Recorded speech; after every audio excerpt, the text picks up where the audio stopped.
We knew it was going to be a very, very tough game. We knew Crystal Palace was going to cause them problems with the players they have and the way they played from the first game, which they kind of repeated and done again in the second game. I think the problem is these are one of those games that don't want to be cliche and say, oh, they needed a striker, because it wasn't necessarily that. But I feel like if you have that number 9 there, it does give you something a little bit different. It would create, I'll say, more space for your likes of people like Kevin De Bruyne, because defenders won't just step out against him, because if they step out against him, then the striker normally runs into that space behind him. So in games where it is this tight, I would say this is a time where possibly you needed that number 9. And for some reason, Jesus didn't come on, which he can sort of play that sort of role and do that sort of thing. Very difficult to criticise Pep Guardiola, because I certainly believe he's the best we've ever seen as a coach. No changes tonight. It was really interesting for me. They got the likes of Raheem Sterling, who scores goals and creates. He's always got a little spark. I thought the boys on the pitch did okay, but I think they needed to freshen it up. You've got Jesus, who can come up with an important goal. Gundogan, who's got an eye for a goal. I think it was probably credit to Palace. They still had the counter threat that Gundogan didn't come on. He kept Rodri on the pitch. But I thought perhaps he should have changed it up. But like I say, it's very difficult to ever criticise the man because he's the best. But in hindsight now, I think he would possibly look at that and say, maybe should have changed things up and sharpened it up. Do you think maybe he thought a goal was coming with the chances that... If I was a manager, I personally would have thought the same thing as well. The amount of chances they create, they might not be clear-cut chances, or they're not always but might not be hitting the target, but they're creating enough chances to feel like that goal is coming. And just unfortunately, it just didn't happen. Most of the chances fell to the players you would have most probably wanted them to fall to as well. And either the keeper comes up with a save, or they hit the post, or they don't quite make the right contact with the ball, and it just goes wide. So I think they was very unlucky. And like I said, I thought they played well. It was just that little part that was missing. It's really interesting what Sean says about the natural number 9 striker. They've gone all season, they've been top of the league, in the quarterfinals of the Champions League and the FA Cup. But with those fire margins, do you agree sometimes? Possibly. I mean, you'll be a fool not to, because it's always going to be labelled on him. I mean, Pep's walking off that pitch now, disappointed because he knows his team's done enough to win the game. And they're at the top of the league for a reason, because they do score a lot of goals and they don't concede too many.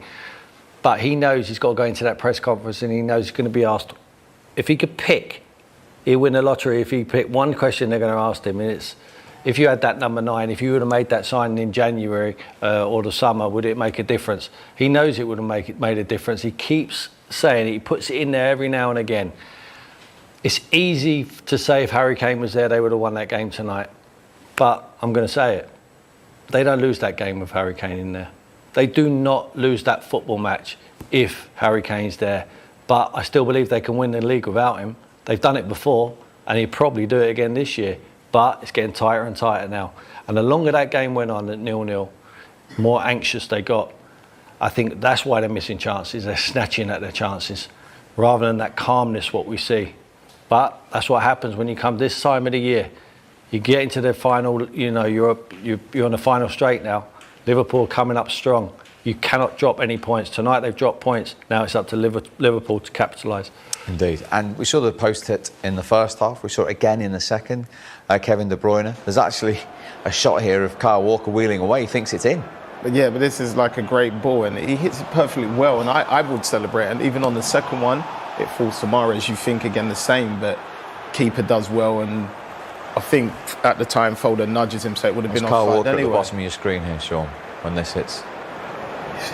Because you see, when it falls to Kevin De Bruyne in that area with his quality, you just expect it to be a goal, left or right foot. But just sometimes when things ain't going your way, they're the little things that happen, and I feel like they'll go through that. And there's another chance here which they create, which is a great ball, and he puts it in, and you think this is a goal, because I jumped out of my seat as well, and he actually gets a good enough touch to actually direct it in, but it doesn't get enough.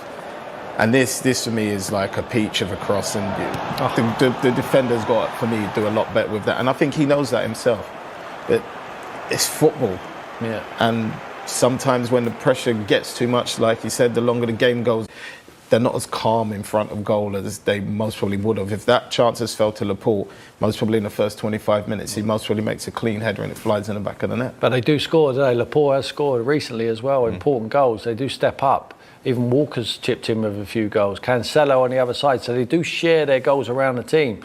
Tonight wasn't their night in front of goal. And in a game like that, it is all about winning. But you just said they played well. Is that important once the dust settles? I think it is. I think Pep realised that. I'm sure he'll come out and say we can do no more. We can do no more. You know, they defended deep. They had a counter-attacking threat. We all saw that. They carried a threat. But that's what he's going to expect. That's what Man City always expect. Numbers behind the ball. They're very good in tight areas. That's why they're the best players. And it's not as if they didn't create. They created chances tonight. You need to be clinical, especially this time of year, because you cannot start dropping points. But let's hear from the man who's now twice put a plan together to take points off Manchester City. It is the Crystal Palace manager, former City player, of course, Patrick Vieira. Patrick, pleased? Yes, please. He was hard. It was a difficult game, of course. That is what was expected.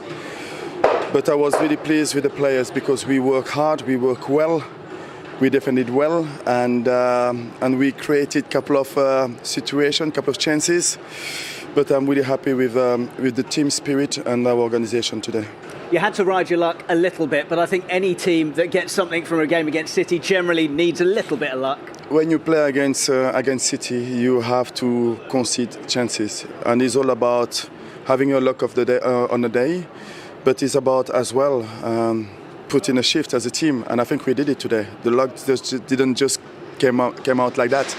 We fight for the luck, and we get the points, and we are happy with the performance. What pleased you most about the performance? I'm sure there's lots of things, but anything in particular? Yeah, it's about the way we manage the game. It's about defending well as a team, and at times during the season we struggled when we were in our difficult period in a game. But today, in the difficult period, we stick together. We've been defending well, and at the end, they didn't score goals. They have a couple of chances, yes, but you expect those chances when you play against City. They had quite a lot of chances, but did belief grow as the game went on and it was still 0-0 because you had some chances as well? Yeah, we had some chances, and it was that kind of feeling that you can score one and just win the game 1-0, but I'm happy with the draw.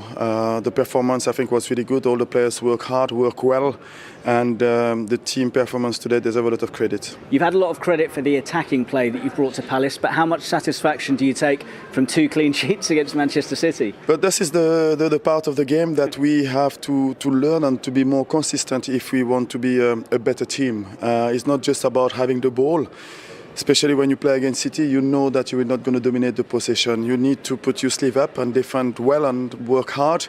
And today we did it, and we did it as a team, and we get the points, and I'm really pleased with that. Just finally, it's only a point, but given who it's against, how big does that feel, and how good shape does it put you into for the FA Cup game?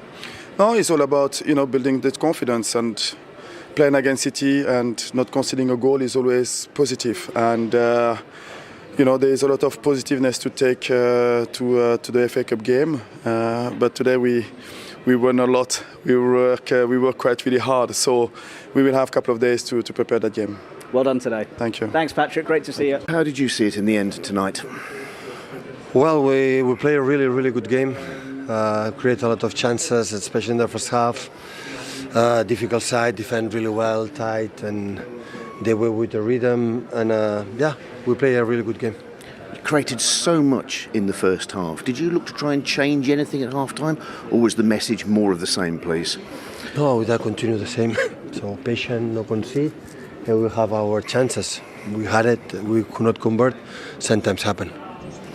Second half, did you consider making any changes of personnel, or did you believe that what you had out there would see the job? They were would playing find good. A breakthrough? Yeah, I thought a lot to make some changes, but they were playing good. Always the guys were inside, have the ability to score a goal. But at the end we play more the motion, they defend and with their people. But I think they were playing good. How hard did Palace make it for you tonight, in all honesty, do you feel? Well, we didn't score. That was the reason why, not the Crystal Palace. So in terms of what you want to achieve this season, how do you see this result tonight? 9 games still, many games to play.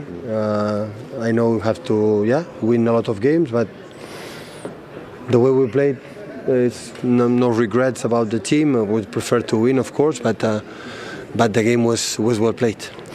You're pleased with the performance. Was it difficult to feel anything other than disappointment given where we are in the season and the fact that you dominated the game tonight? We played to win the game, so we create more, we concede few. The stats are there. The way we played was amazing in the difficult stadium with the grass not perfect, and we were there all the time without the ball, so we did a good game. Will you use the outcome of tonight to reinforce the message to your players of just how tough and what's needed to win this league? We don't need to draw here to know it. Thanks for your time. Very welcome. Well, he was talking about the chances, particularly in the first half, because they didn't actually have an effort on target in the second half. Manchester City. First half, he talked about it. We talked about it at half time. On another night, they would have scored. On another night, it would have most probably been game over by half time. The chances they did create, like this one that pops off. Normally, Bernardo would just take it straight away, but he tries to be, for me, a bit too cute with this one. Yeah. You have to be too perfect to do what he's trying to do. For me, should have just tried and struck for it and hit the target. And then you got this one here which is a great strike again, and just wide. I think keepers at full stretch. On another day, most probably goes, and this ball from here, I don't know how Kevin reaches that, but Kevin De Bruyne actually gets a great touch on it and turns out to be a fantastic save from the keeper. So then there was chances, and City was probing, and Palace got deeper, and the shot from outside the box, which hits the post, and you think Laporte's going to obviously tap it in, but I think it comes back a little bit too quickly. He taps it over. As you can see, he's just onside, but maybe if a striker or an attacker, he controls that ball before he does it. And here's another one. It comes across. Luckily, it falls to Mahrez. You think left foot goal, and it goes straight through the legs and back at him. And I felt like a lot of City's good chances came off direct plays, like that one did there, where Mahrez just picks up the seconds, tries to take a quick touch outside of his foot, but doesn't get enough around it really. I mean, it was there for everyone to see. I mean, that's just the first half. There's enough chances to win 4 or 5 games there, but tonight it wasn't their day. Everything he hit went down the throat of Guaita. He was in the correct position. He hit the post a couple of times. You know, it just wasn't clinical enough. I agree with Pep. You know, they played well tonight. They played well, but they couldn't score, and that is the reason why Palace have a draw. And is it important for them to remember that? I know they've only got a point and not 3, but it's not that they've put in a bad performance here at this. Yeah, I think the fact that they've come away from that game, even though it's a draw and everybody expected them to win, and I wanted them to win, but we know that. Yeah. But I mean, they like Tim said, they actually played well. They played good football. In a way, they dealt with a lot of the counter attacks that were chucked at them, and they possessed the ball well, created loads of chances, as we've seen, but they just wasn't clinical in front of goal. Now, if in other games, those chances go in, more than likely. So they're still in a position where, as long as they keep winning, they win the league. So they still got the gap to worry about. So they just need to keep putting these performances in, and hopefully just pick up the 3 points and be more clinical in front of goal. I think with City, when you watch City, they never ever get anything they don't deserve. You know, I never see them play bad and then score a goal and they nick a result. You know, perhaps the nearest would have come to that was probably getting away with a handball at Everton when they didn't play that well. But they always play very, very well. And it's just if they take their chances, they win the football matches. I think they're so dominant in their play. They control every game they're involved in. Actual possession control, passing into the opposition's area. You know, domination around the penalty area. And Sean's absolutely right. The best chances come when they do break a little bit quicker, when the teams are not set. You know, when teams are attacking them, they nick the ball off and with a press, and then they break quicker. That's when the space is, and that's when they need to capitalise a lot more. But listen, it's a blip. It's a blip, but it's a poor time to have a blip when Liverpool are coming fast. There won't be any panic, though. I mean, this is a set of players trying to win a title for the 4th time in 5 seasons. They've been this course many times before. Yeah. Oh, they're different. Just Pep's mentality, you can see over the years he's been there, I felt it was just rubbed off on the players. No matter whether they had lost today or whether it was a draw or they won, I think they would approach the next game that they're going into is with the exact same mentality, and that is to go out and win the game. And as you can see, they always try to win the game. They don't ever sit back, no matter who they're playing against. It could be Liverpool, it could be teams in the Champions League. They always play a similar way to try and dominate the game with the ball and win the game. However, when you won your title, you were challenging the great Manchester United at the time under Sir Alex Ferguson. You've had nights like this where you're at home, glancing at the TV, and United drew. Is it a little spring in your step and you go into training the next morning and your rivals have done that? Huge lift. Even when you're a manager and you're struggling around the bottom of the league, you'd want the other teams to get beaten around you. When you're a player, you're watching that, you're tuning in, and like we said at the beginning of the show, Palace are dangerous. Possibly, can they? And then players, they know the game. They're like thinking, well, everything's got to go their way. Everything did go their way today. They were poor in front of goal, Man City. The goalkeeper played well. They got the decisions, and it's a boost. It's 2 points you ain't got to find now. They've taken 2 points off them, so they're still chasing. They know that they've got to do their own business. That game is the head-to-head's going to be huge. That's a cup final. It's in Man City's hands still. So if I'm Pep Guardiola, I'm saying, boys, we're in control of this situation. But Jurgen Klopp will be rubbing his hands together, thinking this is getting tighter. That means it's getting edgier, more anxiety. Fans are going to get anxious, especially when they play and they can't score early on. When Man City play and they score early on, it's almost game over because they play with such confidence and flair. Other teams have to come out.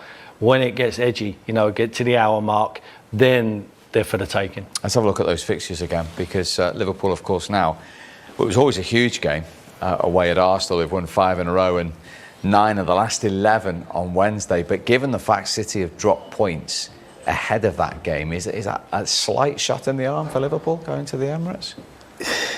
Yeah, no, I think, like we said in the build-up to the show, I think the fixtures that are there's so many potential games could drop points. Like I felt in the first 20 minutes in Liverpool against Brighton, I thought, they could be struggling here.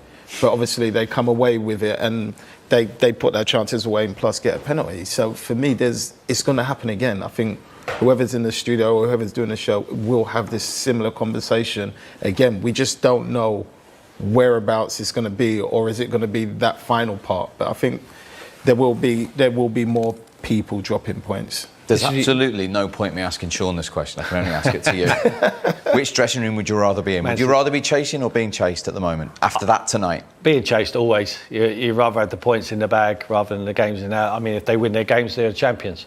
And if they win their games, they obviously put Liverpool away as well. So they got it in their own hands. I think it's... But Liverpool are in a situation now, if they win every game, they're champions, because they'll beat City. No, because that's right. So, but if it's for me, I want to be Man City because I've got the lead. So, you've got experience of both as a player, haven't you? Being chased and chasing. Yeah, but the difference is now with Liverpool, they've crossed the line as well. Whereas before, when they've chased, they've never got over the line. Don't know how it is to get over the line. Now they know they've got that experience. So it's going to be tougher. It's going to be tougher for Man City. But Liverpool know that as well. I mean, Liverpool, Man City are the two best teams in world football at the moment, in my eyes. This league is so tough. We saw there today, what have Palace got to play for? Not going to go to Europa, not going to go down, but the integrity of this league, everyone fights for every single point. That's massive. It's credit to the Premier League how it's such an honest league to be in. You don't see that in any league in the world, what we saw there tonight. A team fighting for their lives with nothing to play for. Brilliant. That's why we love it. There's going to be more twists and turns? Most definitely. I'm looking forward to it. I know that much. Blue on the top.